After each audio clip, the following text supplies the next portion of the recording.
2,000 years I'm going to cover today. How? From the birth of Jesus Christ, from the day he left, and from the day he rose from the dead, and from the day he spoke these, all authorities on earth has been given to me. But I will be with you till the end of time. The day Jesus spoke that one, 33 AD, and I'm going to cover till today 2,000 years. Not what is written in the Bible, but how the world is going in parallel with the Bible, with the Word of God. What God has said and the Word of God that has been going with us till today. I'll try to cover 2,000 years, so it may take time. When I talk about these things, I'm really tempted to talk like this from time to time. The thing is that, when we try to cover the Bible and the Word, so let's start like this, in this way. How we start like this is, I'm going to bring the world to us now. Imagine how the world had started those days during the time of Jesus. Israel, as we see today, was a small country. Those days,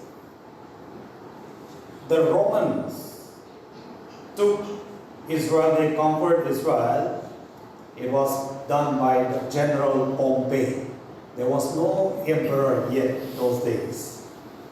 And General Pame conquered Judea, they call it Judea.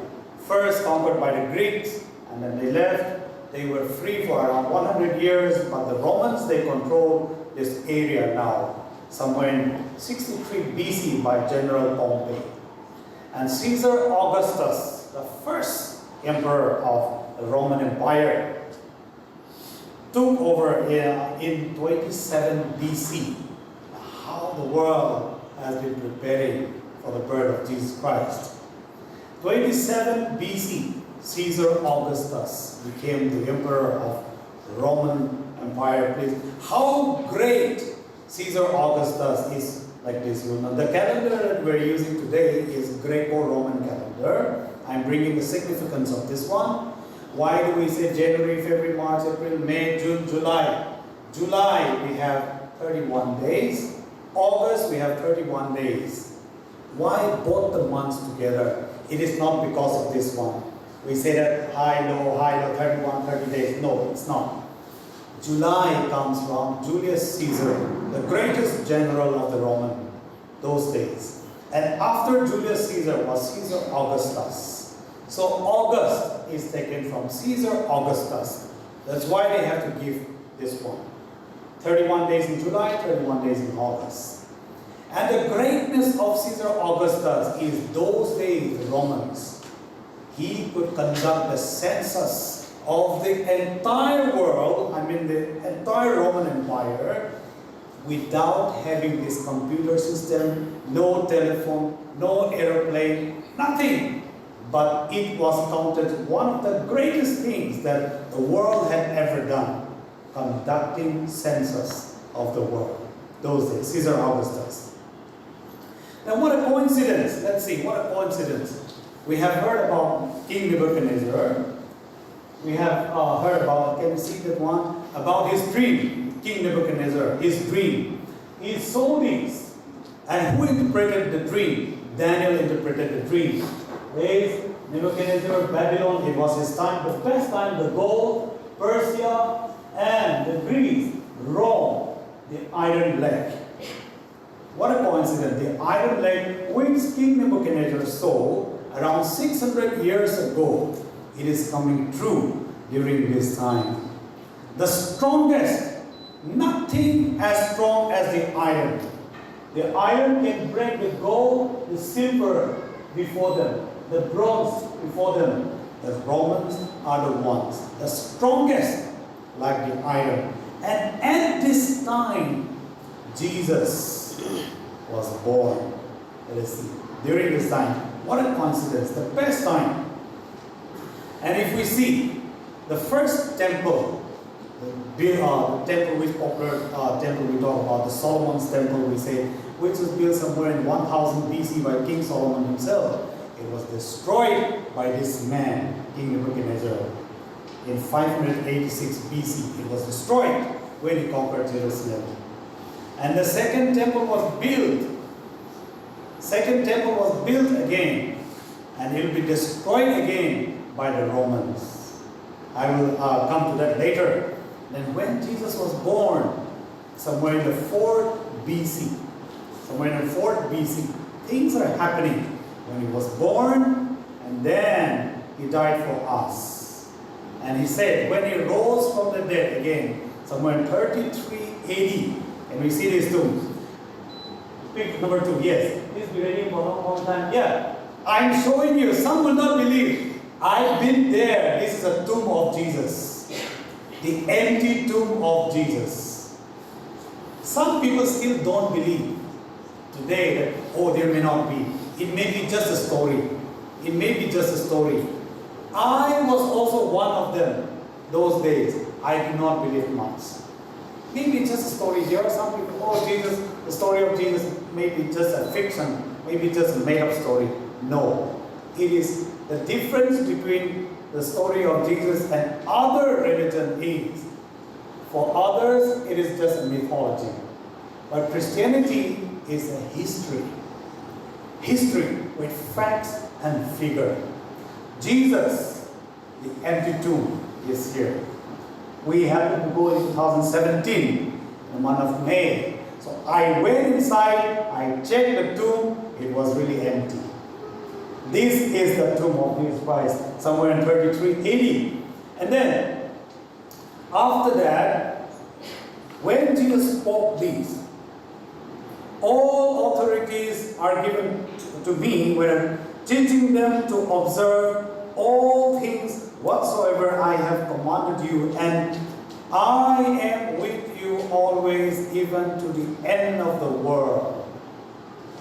Jesus, after is that he said these, and the place where he went to heaven.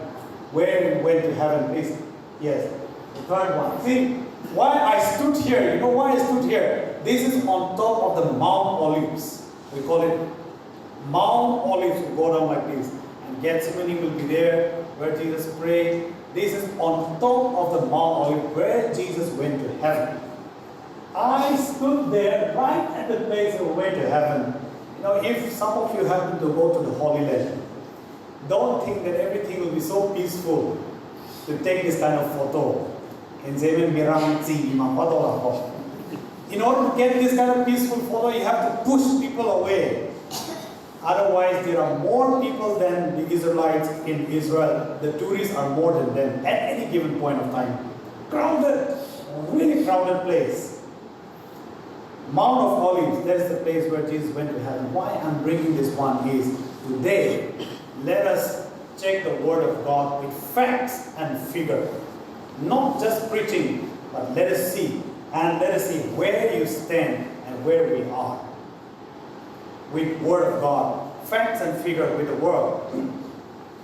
Yes. Now, this place so now of Mount of Olives. Went to heaven after saying this one, and what do? It was a time with or without Jesus. That's it.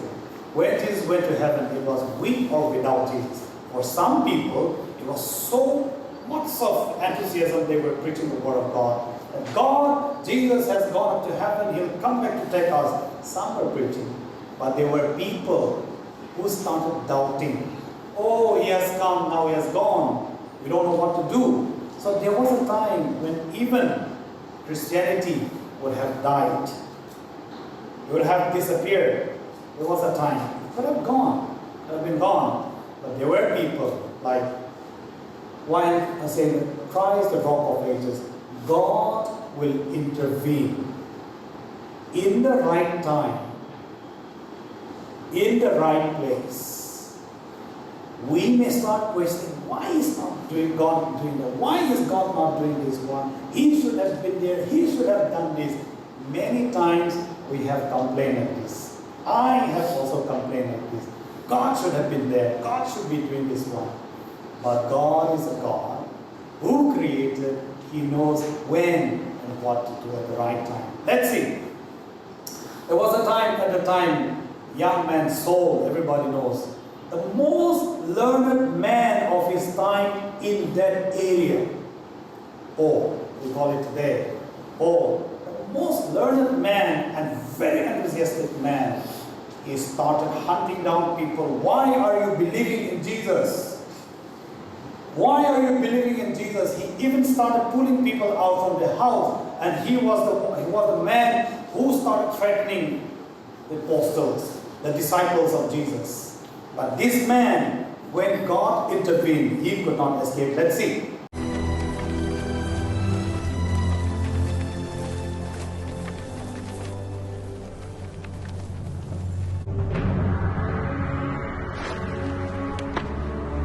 Saul,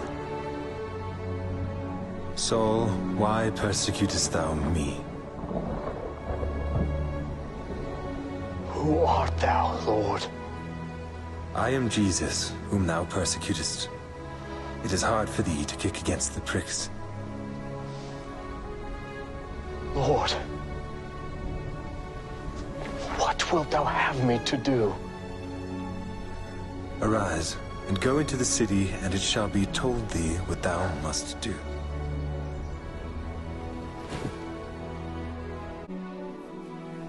Receive thy sight.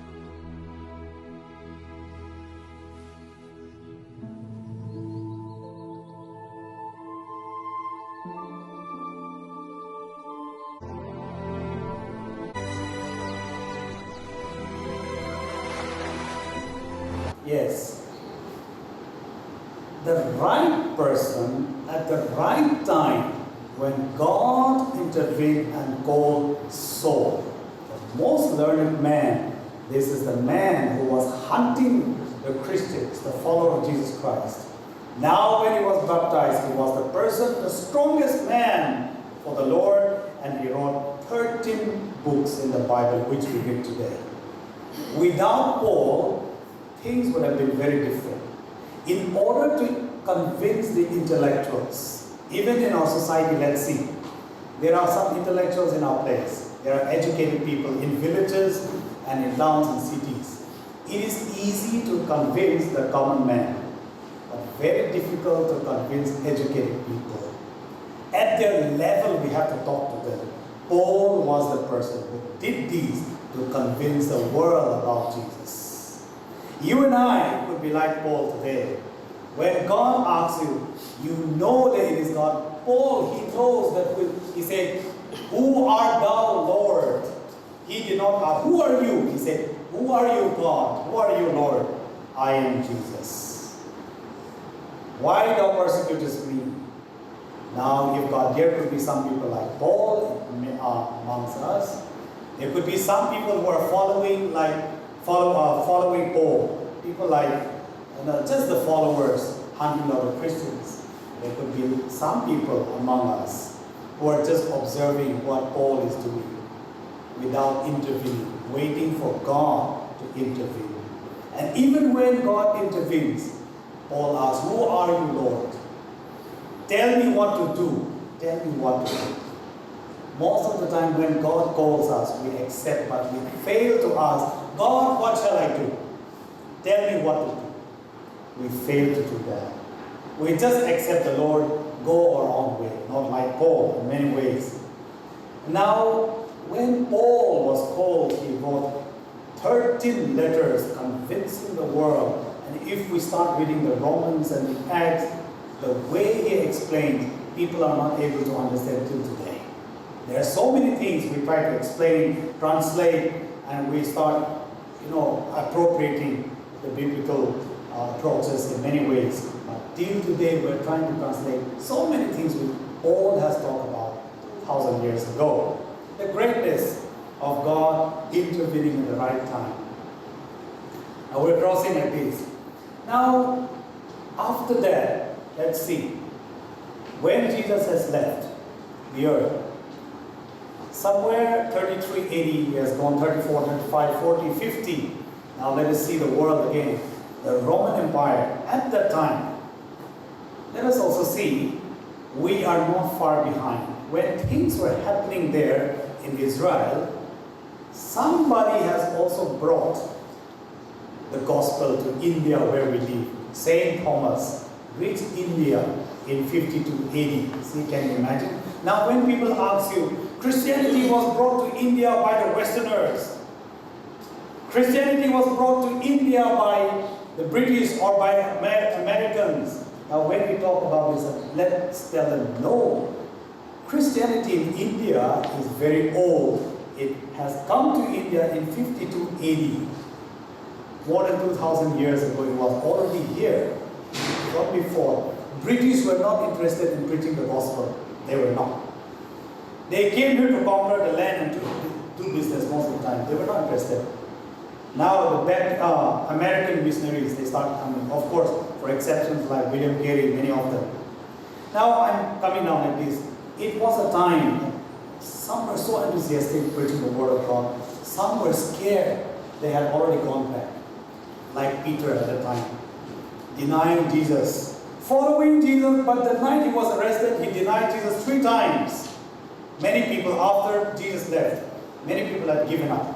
But there were some people who were so enthusiastic, going here and there. But that time, 54 AD, young man, young boy, 16 years old only, he became the emperor of the Roman Empire, Nero. His name is Nero. So people say, some people have written, Nero was mentally unstable. 16 years old. He wanted to impress people so much, and he was an emperor at the age of 16, very young boy. He was not mentally stable at the time. He wanted to impress people, talking about poetry, about songs, and actually it was he who burned down the Rome city. Then he blamed it on the Christians. The followers of Jesus Christ, they're the ones who burned the city of Rome. Then he got a reason to start torturing the Christians at the time. The way they tortured Christians, only few of them in the Roman Empire those days. Even Paul was executed at the time in 65 AD. Can you imagine? Peter was crucified upside down in 64 AD according to the history by Nero, Emperor Nero. And people were taken off from their homes, beaten, men, women, they were thrown, fed to the hungry lions. They were crucified, they were burned alive. Can we just see 50 seconds? These are just visuals, okay? Let's see. No sound.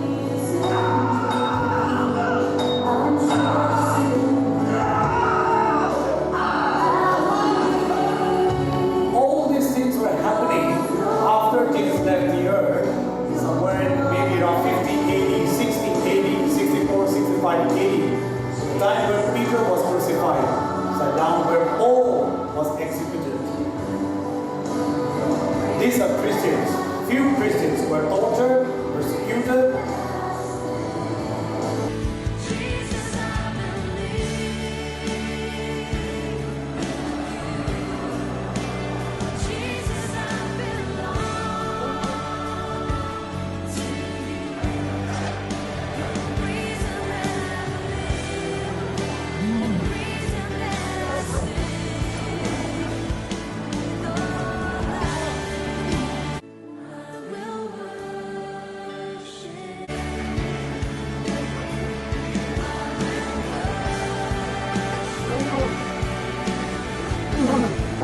These things were done to entertain the crowd, the Romans. It was an entertainment for Emperor Nero. But we may start complaining that what was God doing at this time? When his people were tortured, when his people were persecuted, what was he doing? Oh, you and I, at this time, Let's see, all of us sitting peacefully here. It's so hot outside. Of course, not that hot now. We're sitting here inside the AC room. AC is running for all of us. And most of us, those who are born and brought up in Christian family, we have never thought about persecution. We have never thought about suffering in life. So good to be Christians, actually. Christian, there's no problem. Praying is a burden for us. Singing one song, let's say, Christian Miller, and then standing up in front of others, being a good Christian, singing one song, let's say, and praying, saying, fasting, once we read the Bible as if we are doing a favor to God. When you read the Bible, when you pray, you say, wow, I've done a favor to God. Totally wrong. What have you done? What have I done to deserve this much? Because of the suffering which people have gone through. And Nero, an emperor, young emperor, it was very unfortunate for him, but he was rejected by his own people. He was rejected by his own 9th of June, 68 AD, after persecuting the Christians, after crucifying Peter, and after executing Paul. 68 AD on 9th of June, he had to run away from Rome.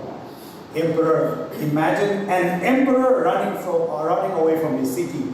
There was nobody to take him in. Then he said, now I cannot come back. Where are my bodyguards? Please come and kill me. There was nobody to even kill him. Nobody. So Nero here said, have I no friend or no foe? Is there nobody to even come and kill me? He shouted, he screamed at the end of his life. He killed himself, he stabbed himself and he died. Nero, he died like this, at this time. God is not just watching, he is in control. Let's say I talk about the second temple at the time, but even at the time, something very interesting here. Let's see. 70 AD, Titus, a general, Roman general, Titus, in order to impress those people in Rome, he had an ambition to become emperor. So he had to do something here. We talk about, can you put one photo on the next one? You see this one. Titus destroyed the temple, the second temple. He destroyed these. And look at this one. This is the Western Wall. There is no more Solomon's temple in Israel. No more temple. There is no more. They have already destroyed for the second time. Titus destroyed this one, but he left this Western Wall. Why? In order to show to the world how strong the Romans are. Look at the size of the stone. Again. Next. See, this is from where Jesus stood and he wept for Jerusalem. And if we oversee from here, there where I'm pointing, the temple, Solomon's temple has to be there. But it is no more. There is a mosque. Al-Aqsa we call it. The Dome of the Rock. And it belongs to the Muslim now. Christians cannot go there anymore. Where I'm pointing, there is a Temple Mount. There is no more temple in Jerusalem. The next. Yes. See, I'm standing here. Why I'm showing you? Look at the size of the stone. Look at the size of the stone. Western wall, Titus, he left this wall as an insult to the Jews and to Christians. Look, we the Romans, we could pull down this wall and we destroyed the whole temple. He left this one so everybody can, till today, all the Jews from all around the world, in their lifetime, they have to come to the Western Wall and they have to pray. Look at all the papers being put there. They will write all their prayers and they will put there in the wall. And they will pray, when are you coming, Messiah? The Jews, they still don't believe Messiah has come. But I went there, I prayed, totally opposite. I prayed, Lord, you have already come. Please reveal to them that you have already come. Totally opposite prayer. And the next one, something very fascinating for all of us. Look at the Colosseum in Rome, standing till today. Titus brought down the temple, the Solomon's temple, the second temple. They took all the gold and diamond and ornaments from there, took it to Rome, and they used this money to build this Colosseum. It is recorded in history. They took this, plundered the temple, because Jerusalem is the most important city of those times. Destroyed, conquered 52 times already in the history of mankind. All the diamonds, gold, everything from the time of Solomon, they had already stored. Second temple, built and repaired. Titus brought down that one. They took gold and diamond, lots of money, coins to Rome, and they used this money to build this Colosseum.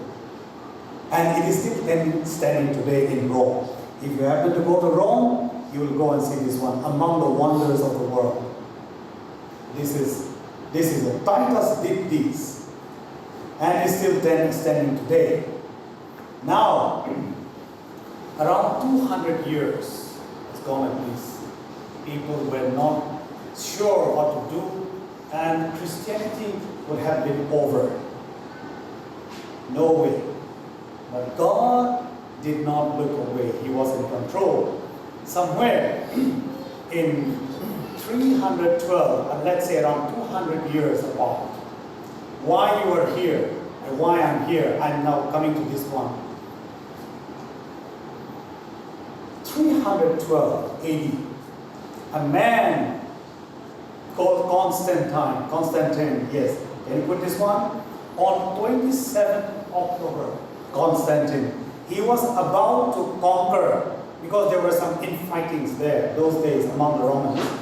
He was about to become emperor, but he had to fight against his opponents. And it was on 27th October, 312 AD, while camping outside the Melvian Bridge with 40,000 soldiers. He just took a nap in the afternoon. Constantine. He took a nap in the afternoon. And he saw the sign. Can you see a cross? In the sky, he saw a sign, cross, sign of cross. Written in Greek, with this sign, conquer. With this, conquer. It was written in Greek. Then he woke up. He told all his soldiers to mark the sign of cross on the shield. He is not a Christian. He did not believe in Jesus Christ. Then they all marked like this, cross on the shield. They went, they conquered, they defeated the enemies. Constantine. And then from that day onward, he gave this Edict of Milan, 312 AD. He said, from today onward in the Roman Empire, Christians are allowed to practice their religion from today onward freely, no more persecution. Can you imagine this? The emperor himself declared this one. You are now allowed to practice. That is why we had this. And 380 AD, Emperor Theodosius declared Christianity as the official religion of the Roman Empire. Done. Once the emperor has given his decree, means nobody can ask why. Why is it nobody can ask? Said, if you don't follow, you are killed. You will be executed. That's how Christianity spread across the world because of the Roman Empire. Without them, it would have been there, somewhere here and there. You and I may not even get to hear the gospel. You and I may not get to hear the gospel. And you and I may not be sitting here today listening to the word of God. God has been working for us. And we human beings, like the Israelites, all of us, now Christianity is already spread. We took advantage of so many things and we started abusing 14th century, 15th century, 16th century. You know about this. History students will know this. The way church started indulging in corruption. The monks and the nuns and the church leaders, they were the most corrupt people in the world those days. They had lots of power those days. And you know, is it not funny? The church, some of them started selling ticket to heaven. They started selling ticket to heaven in order to go to heaven. And then there were some, professional pilgrims who would go to Rome, stand near the St. Peter's feet there, and they will bring back, okay, now I have brought this, and now it will be given. Now your sins are forgiven. There were some people, and we Christians, the church, we started abusing the power. But somehow, God did not stop. He raised some people to take care of us, like Martin Luther. In 1517, he raised this man. No, this must be wrong. We have to do this. We have to do. He gave 95 reasons. That's why we church, we Christians, we all know about Galileo, who invented and started explaining about the universe, who invented this telescope. Galileo, is it not funny? Something interesting. In 1611, Galileo, with his telescope, he came to present to the world. The universe, the world is not flat. The world is round. Those days, people believed that the world was flat. But Galileo, he came to explain, the world is not flat. The earth is round. But he was, scolded badly by the church. He could never succeed in his life. Galileo. 1611, we were like this. The church, Christianity. And interesting, in Europe, those days, I'm going back to history, and now you will find your descendants, many of us. You'll find your ancestors now. 1660, there is a time in England, we call it the Restoration period, 1660. The time when Charles II came back from France to be the King of England once again.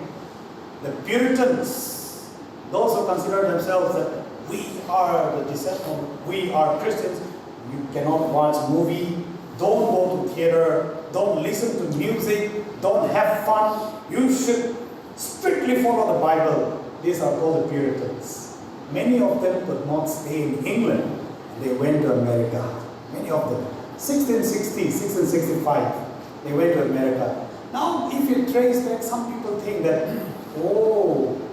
those conservative, those who went to America, they also must be the ones who brought this to us, Christianity. This could be the people who left England, went to America, they stayed there, very conservative in many ways, that when we were growing up, don't listen to Hindi songs. It's a sin. Don't watch Hindi movie. It's a sin. Don't sing English song. It's a sin. Now, everything is a sin for us. We were so scared. Now you can trace back the similarity how we were. Now, we Christians, we could have been lost here and there, but it is because of God's intervention. Now we talk about slavery system. Who were the ones who were buying human beings from Africa, selling to fellow human beings? All done by Christians. Is it not funny that Christians buying people from Africa? Can you put this one?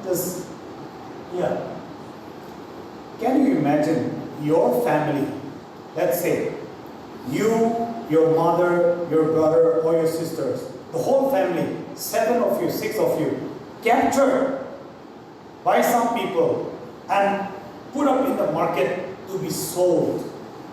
Imagine, your mother will be bought by somebody, your father will be bought by somebody, your sister will be bought by somebody, you will be bought by somebody, and being used to work as slaves in many places. Who were these people? Christians were the ones who were doing all this. They were sold in auction, the fellow human beings. But God did not stop there. He raised somebody, a fellow Christian. I don't want to go into detail about this one. Now let me tell you. John Newton was a man. He was also a slave trader. He was also a captain of a ship, buying slaves from them, selling them to America. But one day in 1772, as we say, as we hear from the history, he was in a shipwreck. Nowhere to go. He was sinking, he was about to die. Then he heard the voice of his mother, when the mother used to tell him about the Bible.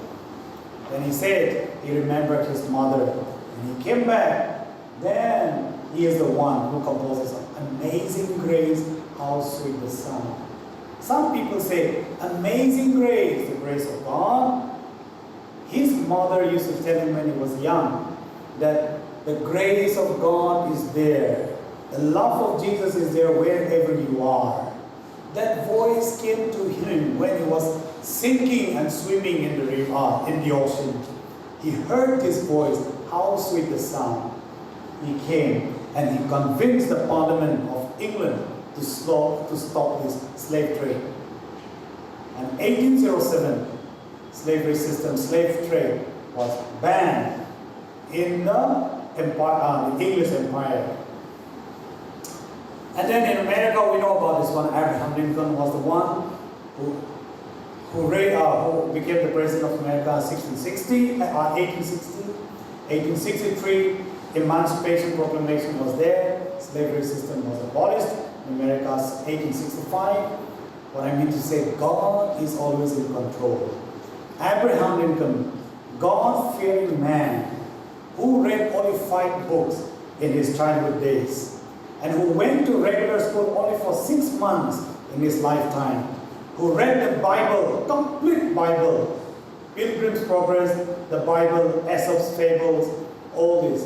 Only 5 books he read. Became the President of America.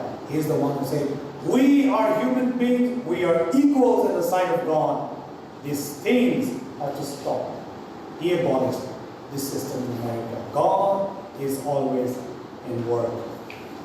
God doesn't stop. You and I, when we were young, we read this class 9, class 10, evolution theory, all of us. I'm about to close now. Evolution theory, all of us, that we came from monkeys, we came from these apes. But interesting, this was 1859, mind you, 1859. Charles Darwin wrote evolution theory. Then, according to one book, please read this when you go home, Evidence for Truth. There is one very interesting book, Evidence for Truth, Science. It is written that Charles Darwin, when he was about to die, 6 months before his death, he repented. He said, I regret writing this. It was not a fully formed, not properly researched idea, but people took it and it went like a wildfire. I regret telling about this. Charles Darwin, he himself gave a testimony, and the gospel was preached to him by a woman called Lady Hope. And he repented. God is always in work. He doesn't stop. I think we can, yes. Yeah, now I'm coming to us, okay? Coming to us.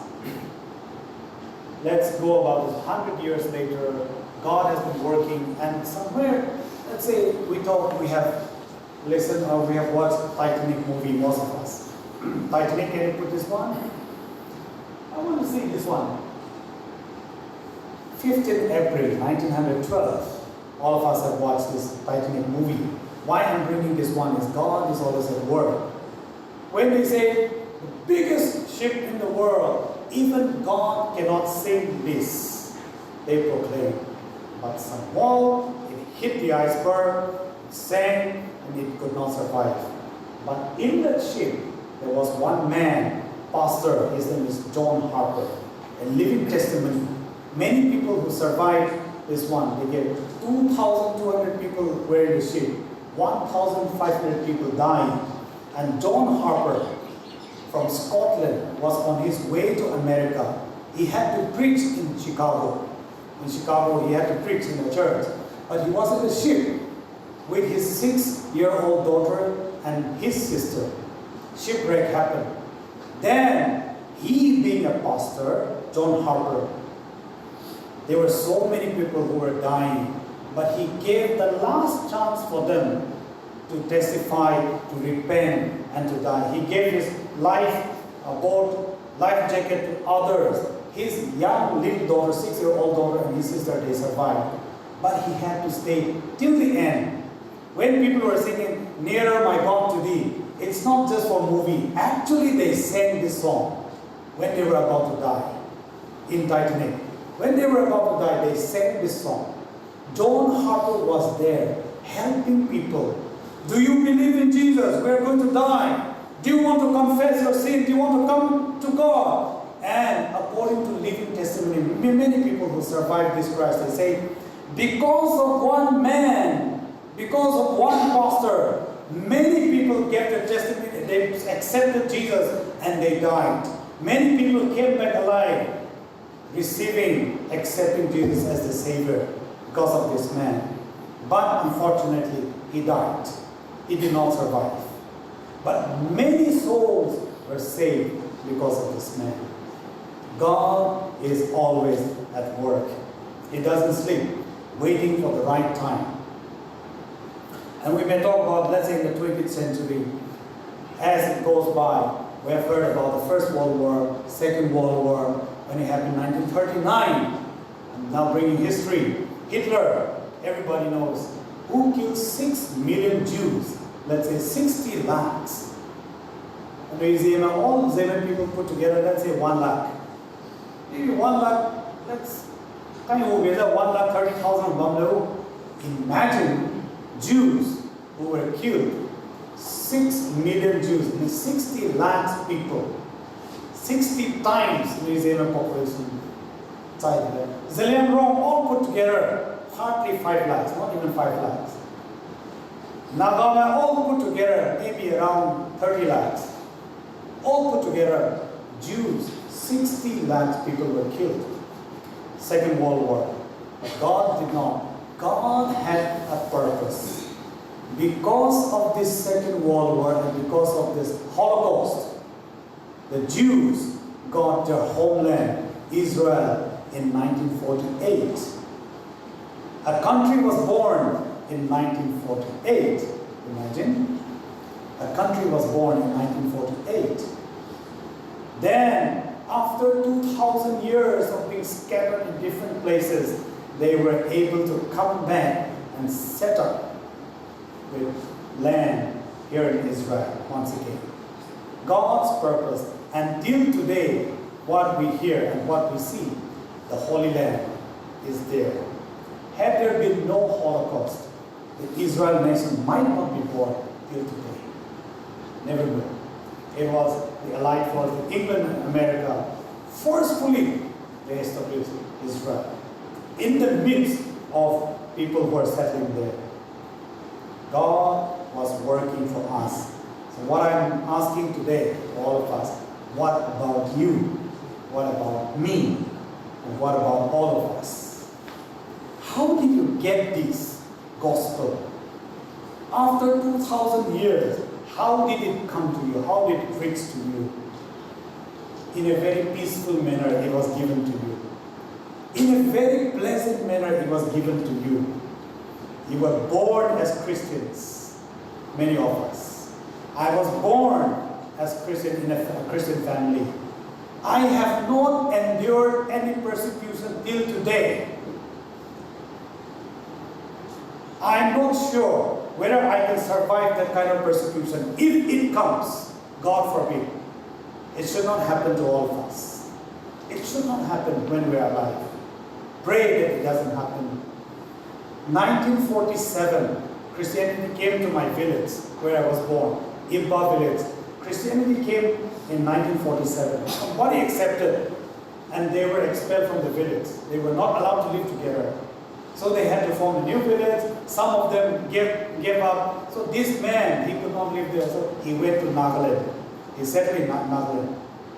So when our village celebrated Golden or Diamond Jubilee, they called him back. An old man, the first first Christian convert, he came back from Nagaland to my village. He was not allowed to live in his own village. Have you? Have I? We have not. And in 1840s, Meghalaya, this song we have been singing, but sometimes we don't even remember this. In Garo Hills, one man called Noxen, his name is Noxen, recorded by American missionaries. When he accepted Christianity, through some missionary he accepted, but his villagers, the chief of his village said, "Are you going to accept Jesus or will you take it back?" He said, "No, I have accepted Jesus as my Lord and Savior, so I will not go back. If not, we will kill your family and we will kill you." He said, "No, I will not go back. I will remain Christian for the sake of Jesus Christ." He did not go back. And some people say, according to American missionary, they say the song that we have been singing today, "I have decided to follow Jesus. I have decided to follow Jesus." This song was based on a man called Noxen from Garo Hill in Meghalaya. And it was composed as a song by some American missionary based on this man. Because of these, because of some people, because of the work of Jesus Christ, when he said, "I will be with you till the end of the world," 33 AD, when he was about to go to heaven, he said this, and he is here till today. He has been with your forefathers when they accepted Jesus Christ as a personal Savior, till today. God has been with us. Jesus has been working with all of us. What have you done? What have I done to deserve this? We have not done anything. We have not done anything. Recently, I was reading one book when I was in Zenodo for some vacation. I picked up one book. It was very interesting. Why did God choose Israel? Why did God choose some people? And why do others complain? What have I done to deserve this? Nothing. What have you done to deserve this? Nothing. It is the work of God. It is the work of God and the history that has happened for all of us. When Jesus said, "I will be with you till the end of the world," he is here till today. That is why all of us are here. Shall we all stand and sing this song together? And I call the pastor to come for the blessing prayer as well. Yes. Imagine, let us sing the song, Noxen, Garo Hill. A man who may not be educated like all of us, who may not know how to read the Bible. When he accepted, "Yes, I accept Jesus as my Savior," then the chief of the village, people say, "We're going to kill you. We'll kill your wife, we'll kill your daughter, we'll kill your son. Will you take it back or not?" He said, "No, I have decided. I will not go back." You and I, we have not faced any persecution. And I hope not to face this kind of persecution in this life. Let us pray that we don't face this thing. Let us all close our eyes and sing this song, imagining, will you decide to stay or will you go back if it comes? Yes. I have decided to follow Jesus. I have decided to follow Jesus. I have decided to follow Jesus. No turning back, no turning back. Yes.